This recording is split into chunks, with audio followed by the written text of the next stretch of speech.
Bismillahirrahmanirrahim. Assalamualaikum warahmatullahi wabarakatuh. Selamat datang di video ini. Perkenalkan, nama saya Dina Lestari, mahasiswi program studi farmasi Fakultas Sains dan Teknologi Universitas 19 November Kolaka. Video ini dibuat untuk memenuhi ujian akhir semester pada mata kuliah farmakologi molekuler yang diampu oleh Bapak Apoteker Eva Feryadi, S.Pharm, M.Pharm. Dalam dunia farmasi, ada begitu banyak obat-obatan, salah satunya cefalosporin.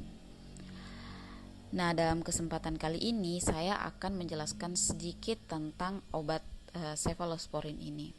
Jadi, cefalosporin termasuk ke dalam golongan antibiotik beta-laktam yang aktif terhadap kuman gram positif maupun gram negatif, tetapi spektrum masing-masing derivatnya bervariasi.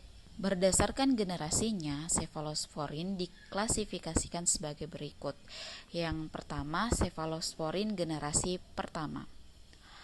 Efektif dalam pencegahan infeksi yang disebabkan oleh bakteri kokus gram positif seperti Staphylococcus dan Streptococcus. Contohnya cefadroxil, cefalexin, dan cefazolin.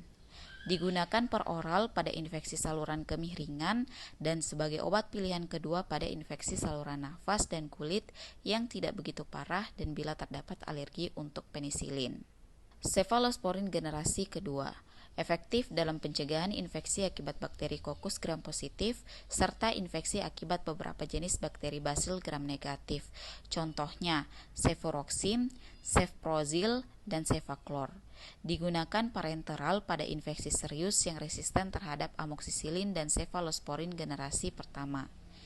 Juga terkombinasi dengan aminoglikosida seperti gentamisin dan tobramycin untuk memperluas dan memperkuat aktivitasnya. Begitu pula profilaksis pada bedah jantung, usus, dan ginekologi. Cefoxitin dan cefuroxim generasi kedua ini juga digunakan pada penyakit gonore atau kencing nanah. Cefalosporin generasi ketiga.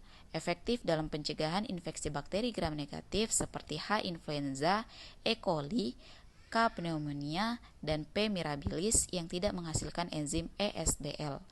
ESBL merupakan enzim yang dihasilkan oleh bakteri dan dapat mengakibatkan antibiotik tidak efektif membunuh bakteri. Kurang efektif dalam mengatasi infeksi akibat bakteri kokus gram positif.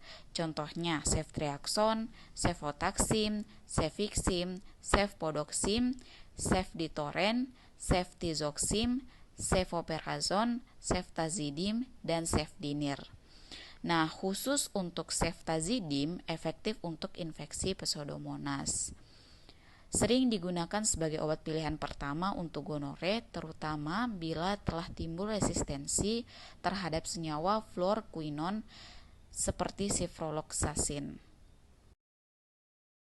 Cefalosporin generasi keempat. Efektif untuk infeksi baik oleh bakteri gram positif maupun bakteri gram negatif, seperti infeksi akibat P. aeruginosa, K. pneumonia, E. coli, dan Enterobacter, termasuk bila bakteri tersebut menghasilkan enzim ESBL.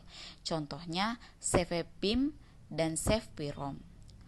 Cefalosporin generasi kelima. Efektif untuk pencegahan infeksi akibat Enterobacter phaeacelis dan bakteri MRSA, yaitu varian bakteri S. aureus yang sulit ditangani karena kebal terhadap beberapa jenis antibiotik. Contohnya ceftaroline fosamil. Mekanisme kerja. Cefalosporin merupakan antibiotik beta-laktam yang mempunyai struktur cincin beta-laktam. Obat antibiotik beta-laktam umumnya bersifat bakterisida dan sebagian besar efektif terhadap organisme gram positif dan gram negatif. Mekanisme kerja dari antibiotik ini adalah dengan mengganggu sistem dinding sel bakteri dengan cara menghambat langkah terakhir dalam sintesis peptidoglikan, yaitu heteropolimer yang memberikan stabilitas mekanik pada dinding sel bakteri. Indikasi klinik. Sediaan cefalosporin sebaiknya hanya digunakan untuk pengobatan infeksi berat atau yang tidak dapat diobati dengan antimikroba lain, sesuai dengan spektrum antibakterinya. Anjuran ini diberikan karena selain harganya yang mahal, potensi antibakterinya yang tinggi sebaiknya dicadangkan hanya untuk hal tersebut di atas. Kontraindikasi: hipersensitivitas pada antibiotik cefalosporin atau golongan beta-laktam lainnya. Sebelum penggunaan antibiotik cefalosporin, terlebih dahulu dilakukan skin test. Karena mungkin ada reaktivitas silang, gunakan cefalosporin hati-hati pada pasien yang didokumentasikan hipersensitif terhadap antibiotik beta-laktam lain, seperti misalnya penisilin, cefamixin, dan lain-lain. Antibiotik oral sistemik tidak boleh diberikan pada pasien dengan septikemia, shock, atau penyakit berat lainnya sebagai penyerapan obat dari saluran pencernaan mungkin jauh ditunda atau berkurang. Rute parenteral sebaiknya intravena harus digunakan untuk kasus ini. Efek samping yang dapat diperoleh ketika mengkonsumsi cefalosporin antara lain reaksi hipersensitivitas dan dermatologi seperti shock, urtikaria, eritema, pruritis, udema. Hematologi seperti pendarahan, trombositopenia, anemia hemolitik.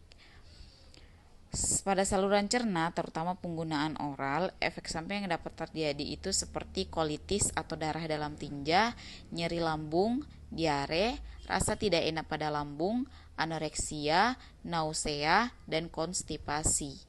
Defisiensi vitamin K juga dapat terjadi ketika kita mengkonsumsi cefalosporin sebagai bentuk efek sampingnya, karena cefalosporin ini menimbulkan efek anti vitamin K. Yang terakhir, efek samping pada ketika mengkonsumsi cefalosporin adalah pada ginjal, di mana meningkatnya konsentrasi serum kreatinin, disfungsi ginjal, dan toksik nefropati. Adapun ini beberapa contoh dari obat-obat atau antibiotik cefalosporin golongan beta-laktam yang tersedia di pasaran. Demikian materi yang dapat saya bawakan. Terima kasih atas perhatiannya. Wassalamualaikum warahmatullahi wabarakatuh.